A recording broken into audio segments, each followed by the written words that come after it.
But in everything that people ship, right, physical product or software, hardware, software, electronics, whatever, you're always having to manage scope, right? And user experience is a funny thing, right? It's hard to quantify. I mean, there's some things that are probably, like if you're a consumer site and you have shopping, you try to figure out how many people are abandoning the shopping cart, try to figure out what's going on, but you at least have some quantified information as to how many people are abandoning the shopping cart as a percentage of whatever at whatever point. But oftentimes you don't have quantified information necessarily, and then you have somebody saying, "Oh, the user experience isn't what it needs to be, so I don't want to ship this. We're not ready to ship it." But then somebody else is saying it needs to go, right? Because we committed to the business XYZ. So have you encountered that, and how have you kind of, balanced or walked through those kinds of discussions or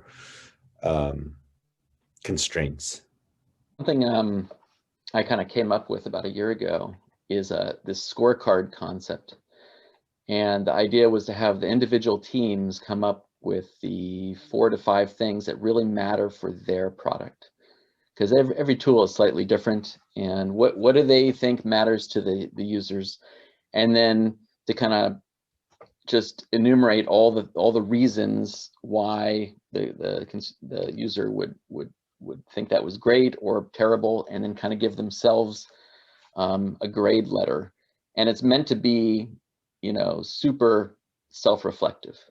Right? Think about this from the user's perspective, not technical debt, nothing like that.